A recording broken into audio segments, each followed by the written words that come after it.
We've had quite a few people asking how we ended up here, so I thought I'd share my story. I grew up in a small town in Devon called Exmouth. My dad was a social worker and my mum was a nurse.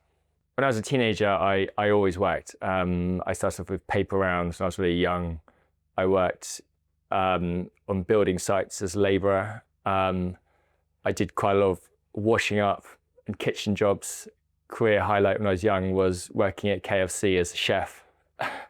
I did actually get apparently their second best ever award by a mystery shopper. So pretty proud of that one. When I was growing up, I actually had no idea what I wanted to do. I was always quite entrepreneurial in my thinking, like always wanted to start my own thing. I was a bit of a geek. I loved maths and physics and design. Studied engineering, an engineering degree at Swansea University. I left university and I worked in civil engineering for probably about 6 to 8 months, designing buildings and bridges and things like that. But then I was hanging out with my girlfriend's friends a lot in the city, more so than my work colleagues. They're really interesting. They seem to love their work. It was fun, seemed really competitive. And that was recruitment. I just thought I'd be better in recruitment. It felt more entrepreneurial, more relationship driven. I took a big step and resigned from engineering and went into recruitment. And then I was in a recruitment industry for a company for about 8 to 10 months. So a couple of things happened. I found out my brother qualified for the Olympics, and it just gave me that brotherly competitive push to start my own business. So I left the company I was working for and started up my own, and I just went for it. I firstly managed to blag a graduate loan because I was still young. I was 22, 23. I was very aware of how young I looked, and I'm going to be dealing with some big clients. So actually changed my name to Tom Edwards, and I was a junior consultant. Edward is my middle name, and I was still Tom Glanfield as the director. At my girlfriend's attic in her house, I had a tape recording of me and a load of friends on the surround sound. So I'd play on surround sound when I phoned people, so it sounded like a busy office. And then changed the name Lawrence Harvey because I wanted to sound credible, which I wanted all the values of the company to be anyway. And I re-registered her house to Harvey House, Reigate, with the post office. I was then Tom Edwards, phoning from Lawrence Harvey, a very busy office from Harvey House. And then by just offering a very good service, really quickly won big clients who recommended me. It was exponential growth. I think I brought all the process and service that I'd learned in the engineering profession into recruitment. And then as I got enough money, I managed to move out to a proper office, hire my own staff. And then I gave all my staff my clients, and then my staff told my clients that Tom Edwards has left the business, and I became Tom Glanfield. I think that the hardest bit about starting my own company was learning anything. I was only young, so I was 22, 23, and I had no experience. So I learned by mistakes all the time. Like I said, I had no money. So when I moved to my first office, I couldn't afford an office and a flat. So I slept in the office. I would pull out a bed from a sofa bed when I went to sleep at night. And then in the morning, I'd have to get up early before the first member of staff to arrive, put my bed away, and then be ready for the day. Yeah, the staff knew, which I think kind of helped get bought in to me and what I was doing. So they could see I was so passionate. I was working so hard to make this work. Someone said to me, the rewards in the journey, not just growing something massive, selling it. And I think people see just the fruits of all that. But that's not the enjoyable part. The enjoyable part is how you got there. It wouldn't be as amazing if a team entered the World Cup and as soon as they stepped on the pitch, they got handed the World Cup and said, "You're world champions." It's about the whole fight, the losses, how you come back from them, the setbacks, the wins, and how you get to that point. So the company got phenomenal momentum. We were in the fastest growing companies in the UK a couple of years in a row. We won best companies to work for a couple of years in a row as well. And in that time, I met Richard Branson.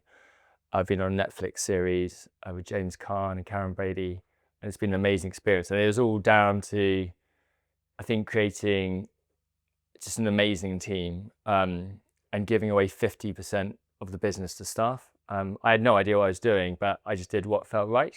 And I was really trying to grow the company on, I guess, the values I thrive on. It's family, trust, and just friendly competition, like I have with my brother. So by giving away 50% of the business, the message was very clear. This is our business. We're all in it together, and we celebrate successes together, and we get through the failures together. And as a result of offering an amazing service to our clients as well, on the back of it, it's just grown and grown and grown and become way bigger than I guess I'd ever hoped for. It just grew and grew and grew, and so quickly that you're so wrapped up in the time with the adrenaline and just working every hour God gives you, that you never quite appreciate just how fast it was growing. And then to, I guess, step away towards the end and see 8 offices and over 400 staff, you're suddenly like, wow, how did that happen? From going back to when I was in my attic with a duvet around me, cold calling clients and trying to introduce myself and make a name for ourselves. I was almost on burnout because I was having to manage 8 offices, 400 staff, and each office reported directly to me. So I was constantly flying, trying to be a good dad to my kids as well. It got to a point where I had to then promote people into the key roles, so MDs, CEOs, and then started taking a step back so I could be a good dad to my kids. Otherwise, I just not be able to see them growing up. A really tough period as well, because I also, unfortunately, as a result, got divorced, of just being away all the time, working every hour. So I probably wasn't the best husband at that time to be around. But I learned from it, and as a result, it made me step away from the business and work towards the sale.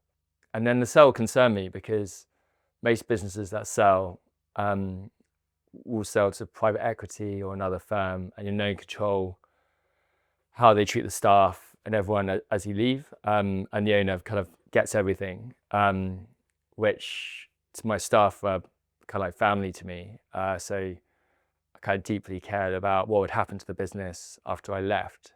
The lesser amount to myself, I did an employee ownership trust where I sold it to my employees, and they raised capital through HSBC to buy my shares. So we all sold 80% of our shares. The amazing thing about that is I still retained a big stake in the business. But then my employees now own the business. So it's like almost, I could maybe liken it to, not that that's happened to me yet, but I can imagine seeing your kids graduate and then get a massive trust fund at the end. So I've seen now my CEOs that run the business join me as a graduate and work all the way through to now be CEO of a multi-million international business. One of my CEOs, I actually have a co-CEO, which is unusual. Netflix actually has the same thing. One is based in America and one's based in the UK, but both joined me as graduates. One joined me having worked on a building site and coming to his first interview with a beanie on, and me almost firing him a few times.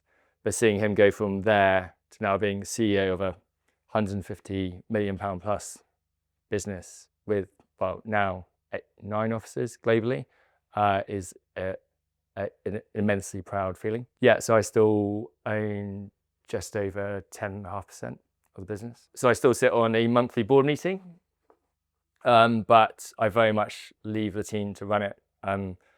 Yeah, I always think my mantra was be the dumbest guy in your boardroom. So that's trying to hire people who are smarter and better than you. And it's something I've definitely nailed. So I feel like I've got the best team on the planet. I put everything I had into it, and then I stepped away at the right time. And now I'm enjoying being a dad, building this project with the house, and now investing my time into a new project, Apres the wine. But this time round, I'm making sure I have enough time always for my kids and my family.